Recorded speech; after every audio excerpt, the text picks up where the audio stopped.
Hello everyone, it's Shane Kanto, your Wasteland reviewer, and I'm here to review Caught Stealing, and this is a new dark comedy crime drama thriller coming to you from director Darren Aronofsky, oddly enough, based on the book and screenplay by Charlie Huston. And this film stars Austin Butler as a burnt-out ex-baseball player, Hank Thompson, unexpectedly finds himself embroiled in a dangerous struggle for survival amidst the criminal underbelly of late 1990s New York City, forced to navigate a treacherous underworld he never imagined. And first off, Aronofsky just brings a whole lot of energy to this film. This has a propulsive energy about it.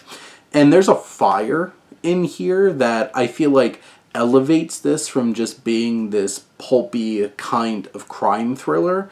It has this visceral energy that you see in a Darren Aronofsky film. It doesn't pull punches when it comes to bodily harm or bodily fluids or blood and guts, and just it goes there for sure. And Aronofsky's not going to pull punches. He never does.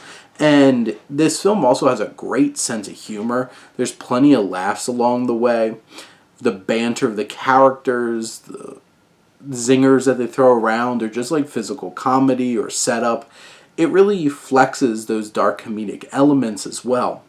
This film does really move, and there's also some good emotional moments as well. There's a few moments that got me emotional and made me really connect here.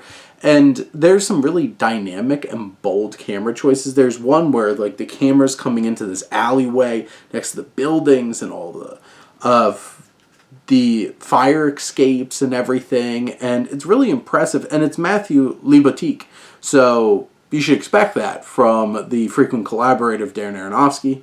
I think Rob Simonson's score does some good heavy lifting, but it's the needle drops that I really feel like could give this film some extra personality. Now, speaking of personality, what I appreciate about this film are the layers that Hank, our main character, has. He's this former baseball player.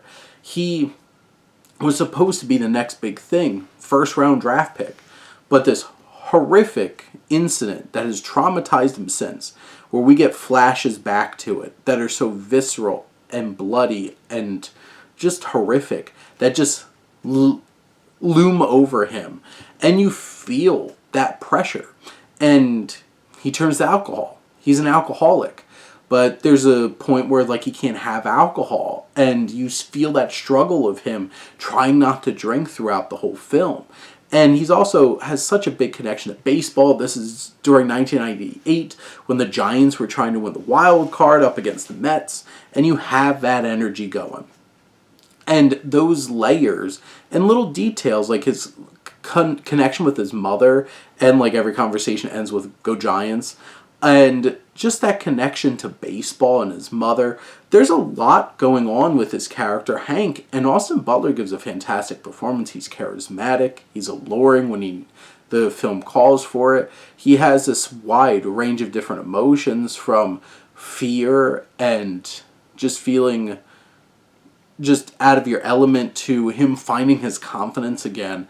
And there's some big emotional beats. One really with a traumatic event that happens in the film, just the tears and everything, or him finally coming to grips with the fact that he blames himself for somebody's death because of that accident that happened to him, and all of those emotions just coming to the surface. And you want to root for Hank, even though Hank doesn't always do the best things.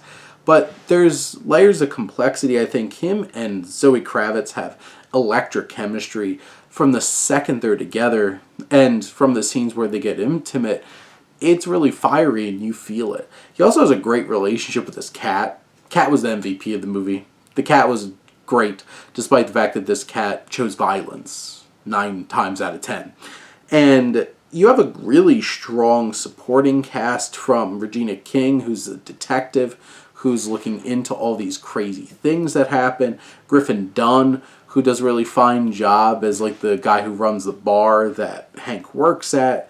You have quite a few others, like Matt Smith as his neighbor Russ, who gets him involved in this whole shenanigans in the first place. He has a very specific type of energy. You have Nikita Kukushkin, who plays one of the guys that keep coming at him and beat the crap out of Hank. He has such a weird energy and performance here. I absolutely loved Liev Schreiber and Vincent D'Onofrio, even though they're not in the film a ton, but they're the Hebrews. And there's some scary dudes, but they have some layers and interesting dynamics within their perspective. And Bad Bunny, who plays Colorado, one of the bad guys here, he's a lot of fun. Carol Kane makes a fun appearance. But this film, Butler really anchors this all down, but there's a strong supporting cast. Kravitz is fantastic. There's so many weird, interesting characters that you meet along the way that fills this film out. And I do feel like the plot gets a little unwieldy towards the end and loses a bit of focus and trying to get this all wrangled back together. But there's exciting chase sequences, shootouts, and all of these things. This is a thrilling, dynamic, bold, darkly comedic crime thriller from Darren Aronofsky, of all people. And you want to see Hank get through, but you also find some connections with some of the other characters along the way. There's plenty of twists and turns that keep you on the edge of your seat. This is a bloody, funny thrill ride for sure, and it's certainly worth a watch. But those are my thoughts on Caught Stealing. Let me know what you think, and let's talk some movies. But thank you as always for tuning in and supporting your Wasteland reviewer.